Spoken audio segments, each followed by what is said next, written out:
Kita harus kudus, yuk di gereja terus. Anda sinting. Anak-anak yang bermasalah adalah anak-anak prodiakon.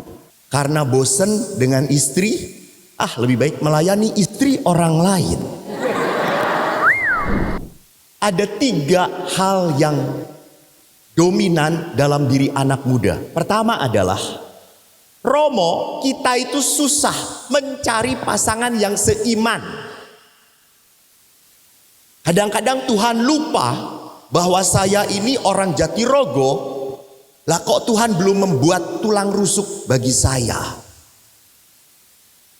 Jadi bagaimana? Kenapa kok orang Katolik jarang sekali menemukan pasangan yang Katolik? Karena orang Katolik itu anaknya sedikit. Ya toh, cuma 2, 3. Mau jadi Romo saja susah. Dan sedangkan saudara kita anaknya banyak, berindil.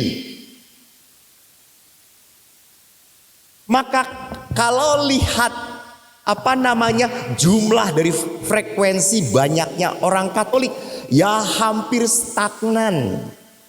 Banyak orang Katolik muncul karena apa? Karena dibaptis dari keluarga Katolik.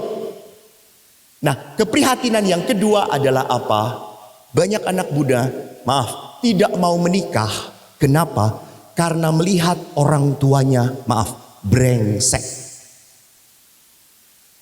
Ada perempuan yang mengatakan, Romo, saya tidak mau nikah.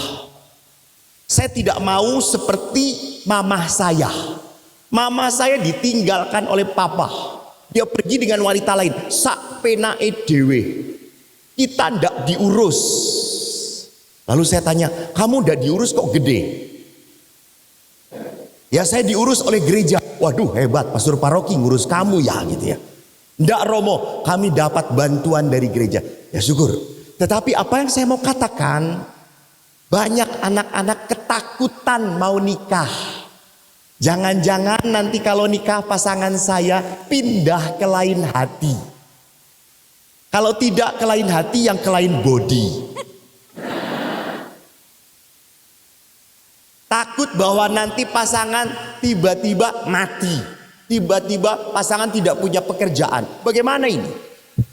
Dan yang terakhir adalah rupanya anak muda sekarang tidak punya hubungan intim dengan ayah. Ayah adalah sosok yang seringkali cool, diem, menakutkan. Jarang tertawa di rumah terbahak-bahak. Tapi kalau di pos ronda main gapleh, ditemani tuak, bisa ketawa terbahak-bahak. Jadi anak muda tidak akrab dengan orang tuanya. Maka lihat, kalau gereja Katolik memperlihatkan bahwa di dalam kitab suci itu penuh berisi dengan kisah-kisah keluarga. Di dalam kitab Kejadian, Bapak Ibu, di dalam kitab Kejadian, kisah Kejadian itu ada 2. Kejadian pertama dan kejadian kedua. Itu ada tradisi Elohista dan Yahwista. Di Kejadian bab 2 bagus. Tuhan Allah itu menciptakan semuanya. Menciptakan manusia. Semua diserahkan pada manusia. Manusia memberi nama, tapi manusia tidak menemukan teman. Akhirnya Tuhan berkata, tidak baik kalau manusia seorang diri saja. Maka lihat, Allah itu begitu peduli pada manusia. Allah itu begitu sayang pada manusia. Maka perhatikan, Allah memberikan penolong. Ingat Bapak Ibu, bahwa pasangan Anda itu penolong, bukan yang membuat repot. Sitik-sitik mah kopi nendi, mah gorengan nendi, mah pijeti mah. Semua tergantung. Bahkan saya selalu melihat perempuan itu adalah makhluk yang kuat banget. Walaupun sakit ditahan. Kalau laki-laki sakit sedikit, oh mah, kepalaku mah senut-senut mah. Obatnya opo? Ini tak peluk. Wah, langsung sembuh.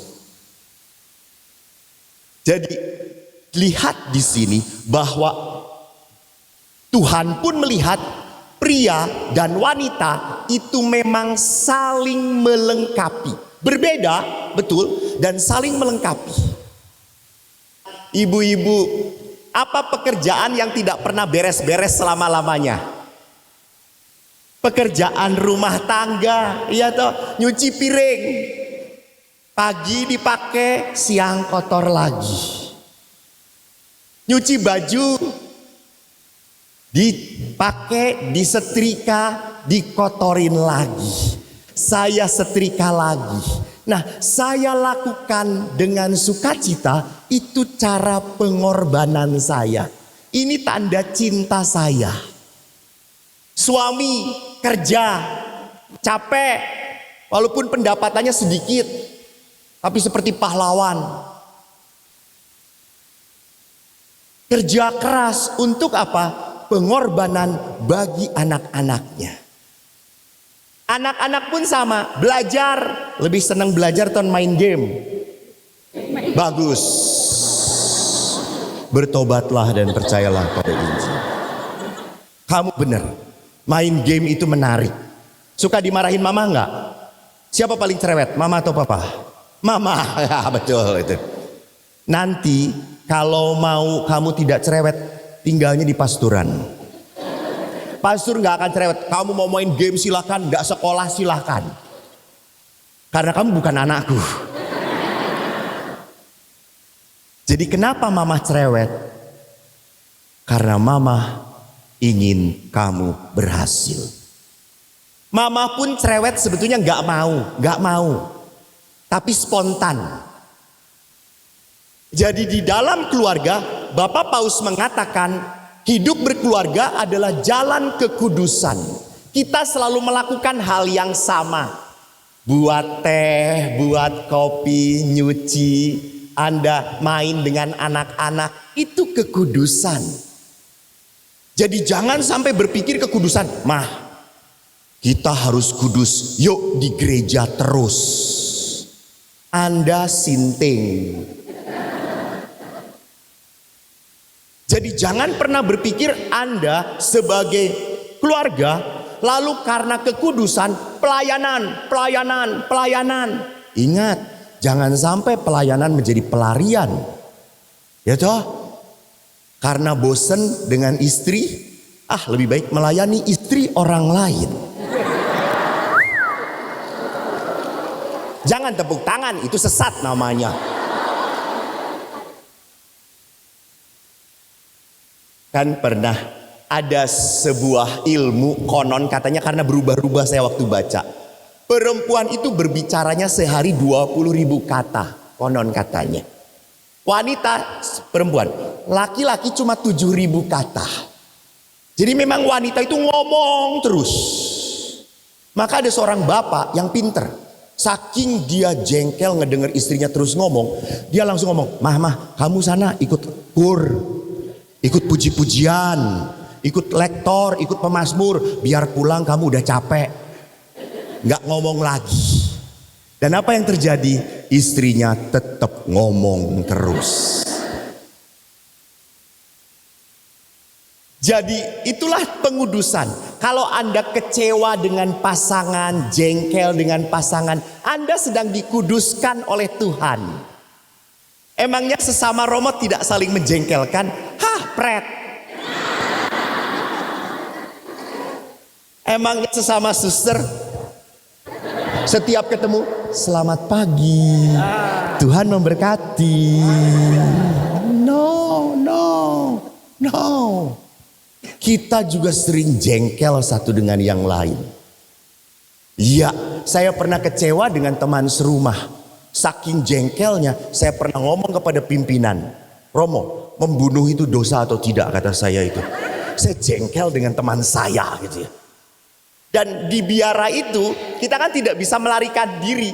Makan ada dia, rekreasi ada dia, doa petudul ning ngarep gitu ya.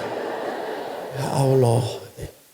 Apalagi setiap doa malam kita doanya apa? Bapa kami. Dan dalam doa Bapa kami kan ada kata-kata yang menyebalkan. Ampunilah kesalahanku seperti aku pun tidak mau mengampuni kesalahan dia. Saya tidak bisa. Jangan berpikir bahwa pengampunan itu adalah sebuah proses yang cepat sekali. Enggak. Tapi lewat penderitaan kita dikuduskan. Sama para Romo, Anda juga sama pada saat Anda punya anak kecil. Tidur jam 2, anak berak, nangis. Pasti toh ibunya, pah.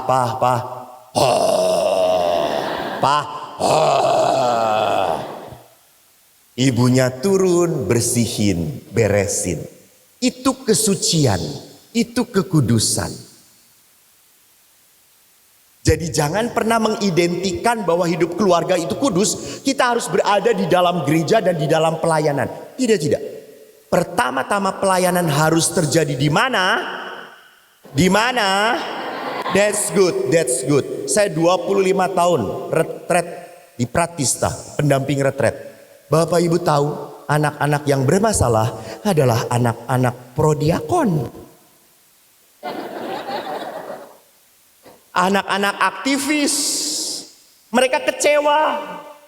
Romo, papa mama itu punya waktu untuk pelayanan, tapi tidak pernah punya waktu untuk saya. Kecewa mereka. Maka tidak aneh setelah dewasa mereka keluar dari gereja Katolik. Mereka menikah sengaja bukan dengan seagama Katolik. Untuk apa? Menyakiti hati orang tuanya. Karena kecewa. Bapak saya aktif sekali saudara-saudara. Senin lektor, Selasa kur, Rebo Legio Maria, Kemis Jumat kunjungan orang sakit, Sabtu prodiakon, Minggu tugas di gereja. Kalau misanya 4, ya 4 kali bapak saya misa. Lebih rajin daripada romonya. Sampai saya ngomong kepada bapak, Pak, buat tenda saja di gereja sana gitu ya. Sampai adik saya yang kecil protes, Pak, bapak ini tidak punya waktu main dengan aku. Dan akhirnya bapak mengurangi. Jadi tidak pernah boleh pelayanan keluarga disingkirkan, dihindari demi pelayanan ke tempat lain. Dah, keluarga dulu. Itu tempat pengudusan. Memang berat, memang susah. Karena kalau melayani orang lain itu kan ada terima kasih, menyenangkan. Kalau melayani suami kita cobain. Kasih aja kopi, Pak kopi. Oh. Tambah gula ra. Enak ra, boh. Ya. Jadi datar. Bapak ibu, para ibu harus tahu kenapa suami kayak gitu. Memang jarang omong. Tanya para romo. Kalau kumpul para romo, yang sering kumpul ya, bukan yang cuma 2-3 bulan lalu kumpul bareng pasti rame. Tapi kalau sering kumpul satu rumah, kita ngomong bingung, kehabisan tema. Kita meneng aja, ngomong apa? Mbah. Iya. Tapi coba lihat ibu-ibu atau suster-suster. Di mana 2 atau 3 orang wanita berkumpul. Semua diomongin. Dari harga terasi sampai dengan Jokowi. Temanya habis, omongin Romo parokinya. Betul? Ya Allah, Romo lihat loh. Romo tinggal di antara para Yudas Iskariot.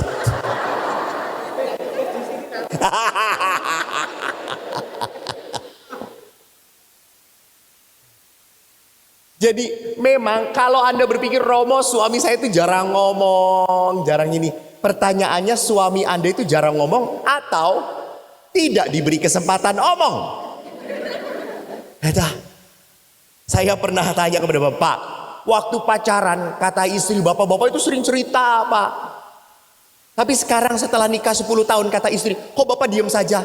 Mbok Romo lihat istri saya. Romo silahkan ngobrol dengan istri saya. Bisa nyela dia ngomong? Nggak bisa pak, saya juga. Nah Romo sekali, saya seumur hidup kayak gitu Romo. Jadi lihat di sini, kita menguduskan itu berarti apa? Ngerti. Oh suami kayak gini, oh istri kayak gitu. Dan bagaimana gereja mengatakan apa? Tujuan perkawinan adalah menyejahterakan. Nah yang ketiga, kita lihat perkawinan itu sakramen. Bagus. Apa artinya sakramen? Allah hadir dalam wajah pasanganmu. Jadi kalau Allah mau, ini suami istri. Ya betul. Yang sakinah mawadah warohmah. Betul. Sudah berapa tahun menikah? Ya 125, 126 saudara-saudara. Haleluya. Dengan istri yang mana yang 25? Kalau bapak memang 25, ibu 26 karena sudah menderitanya 26 tahun gitu ya. Pak, di dalam perkawinan yang paling harus membuat bahagia istri bapak itu siapa? Ya betul, bapak, bukan pastor paroki. Bapak. Maka ingin indah sekali, yang membuat istri bahagia harusnya suami. Yang bisa mendengarkan dan melayani suami adalah istri. Maka tidak aneh perkawinan membuat pasangan suami istri, lihat saja, hampir mirip satu dengan yang lain. Lihat dok pasangannya, hampir mirip satu dengan yang lain. Mirip. Kenapa? Karena tidur bareng-bareng terus gitu ya. Dia menghembuskan napas, saya hisap, saya menghisap, dia menghembuskan gitu ya. Sebentuk. Akhirnya luntur gak jelas.